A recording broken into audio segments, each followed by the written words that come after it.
Au nom d'Allah, le tout miséricordieux, le très miséricordieux. Alif, Lam, Ra.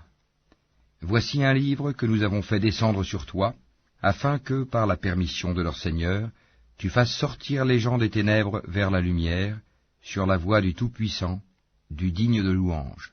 Allah, à qui appartient tout ce qui est dans les cieux et sur la terre, et malheur aux mécréants pour un dur châtiment qu'ils subiront. Ceux qui préfèrent la vie d'ici-bas à l'au-delà, obstruent aux gens le chemin d'Allah, et cherchent à le rendre tortueux, ceux-là sont loin dans l'égarement. Et nous n'avons envoyé de messagers qu'avec la langue de son peuple, afin de les éclairer. Allah égare qui il veut et guide qui il veut. Et c'est lui, le Tout-Puissant, le Sage. Nous avons certes envoyé Moïse avec nos miracles en lui disant « Fais sortir ton peuple des ténèbres vers la lumière et rappelle-leur les jours d'Allah. » C'est bien fait. Dans tout cela, il y a des signes pour tout homme plein d'endurance et de reconnaissance. Rappelle-toi, quand Moïse dit à son peuple « Rappelez-vous le bienfait d'Allah sur vous quand il vous sauva des gens de Pharaon qui vous infligeaient le pire châtiment. Il massacrait vos fils et laissait en vie vos filles. Il y avait là une dure épreuve de la part de votre Seigneur. Et lorsque votre Seigneur proclama « Si vous êtes reconnaissants, très certainement, j'augmenterai mes bienfaits pour vous, mais si vous êtes ingrats, mon châtiment sera terrible. » Et Moïse dit « Si vous êtes ingrats, vous ainsi que tous ceux qui sont sur terre, sachez qu'Allah se suffit à lui-même et qu'il est digne de louange. Ne vous est-il pas parvenu le récit de ceux d'avant vous, du peuple de Noé, des Had, des Tamoud, et de ceux qui vécurent après eux, et que seul Allah connaît? Leurs messagers vinrent à eux avec des preuves, mais ils dirent, ramenant leurs mains à leur bouche, « Nous ne croyons pas au message avec lequel vous avez été envoyés, et nous sommes, au sujet de ce à quoi vous nous appelez, dans un doute vraiment troublant. » Leurs messagers dirent, « Y a-t-il un doute au sujet d'Allah, créateur des cieux et de la terre, qui vous appelle pour vous pardonner une partie de vos péchés, et vous donner un délai jusqu'à un terme fixé ?» Les mécréants répondirent, « Vous n'êtes que des hommes comme nous. Vous voulez nous empêcher de ce que nos ancêtres adoraient. Apportez-nous donc une preuve évidente. » Leurs messagers leur dirent, « Certes, nous ne sommes que des humains comme vous, mais Allah favorise qui il veut parmi ses serviteurs. Il ne nous appartient de vous apporter quelques preuves que par la permission d'Allah, et c'est en Allah que les croyants doivent placer leur confiance. Et qu'aurions-nous à ne pas placer notre confiance en Allah alors qu'il nous a guidés sur les sentiers que nous devions suivre? Nous endurerons sûrement la persécution que vous nous infligez, et ceux qui ont confiance en Allah s'en remettent entièrement à lui. Et ceux qui ont mécru dirent à leurs messagers, « Nous vous expulserons certainement de notre territoire, à moins que vous ne réintégriez notre religion. » Alors leur Seigneur leur révéla, « Assurément, nous anéantirons les injustes, et vous établirons dans le pays après eux. Cela est pour celui qui craint ma présence et craint ma menace. » Et ils demandèrent à Allah la victoire, et tout tyran insolent fut déçu. L'enfer est sa destination, et il sera abreuvé d'une eau purulente, qu'il tentera d'avaler à petites gorgées, mais c'est à peine s'il peut l'avaler. La mort lui viendra de toutes parts, mais il ne mourra pas, et il aura un châtiment terrible. Les œuvres de ceux qui ont mécru en leur Seigneur sont comparables à de la cendre violemment frappée par le vent dans un jour de tempête. Ils ne tireront aucun profit de ce qu'ils ont acquis. C'est cela l'égarement profond. Ne vois-tu pas qu'Allah a créé les cieux et la terre pour une juste raison? S'il voulait, il vous ferait disparaître et ferait venir de nouvelles créatures. Et cela n'est nullement difficile pour Allah. Et tous comparaîtront devant Allah.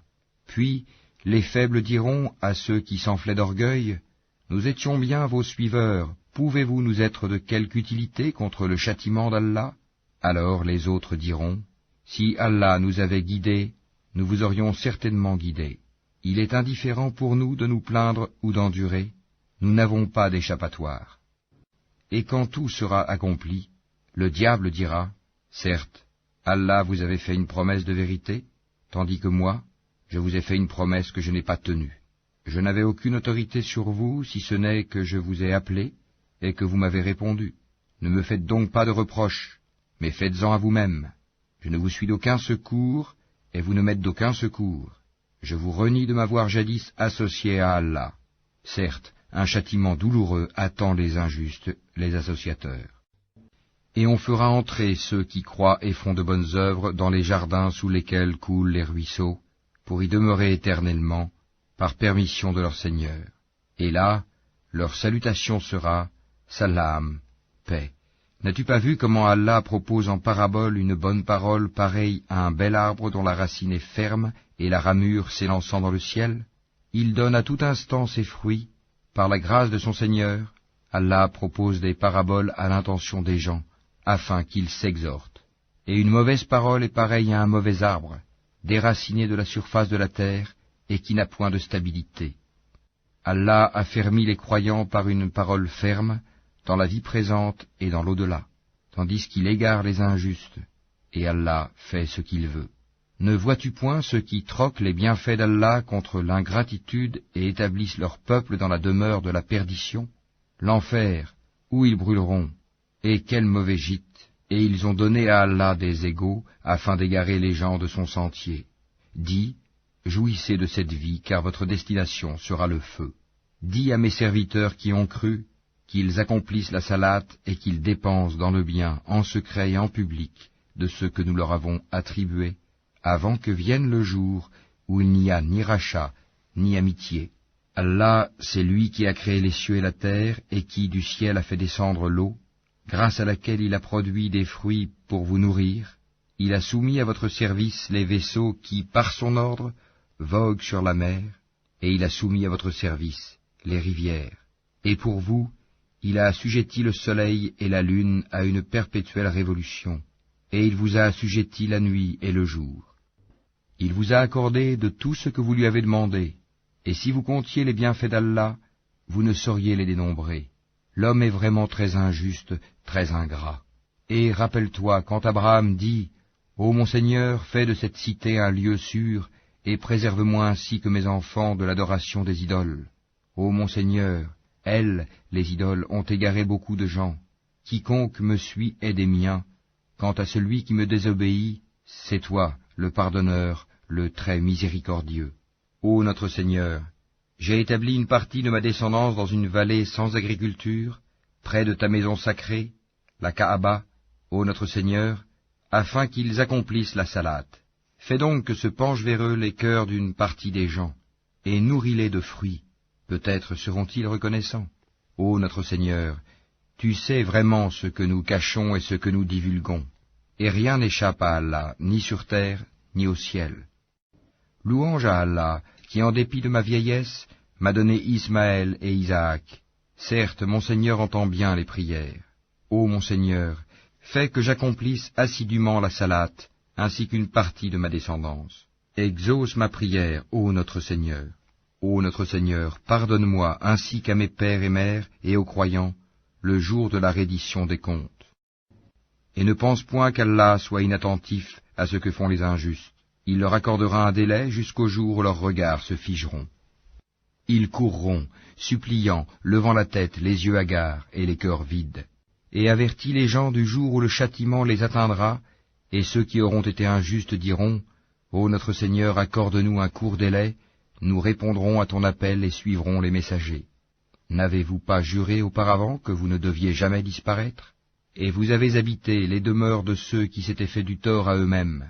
Il vous est apparu en toute évidence comment nous les avions traités, et nous vous avons cité les exemples.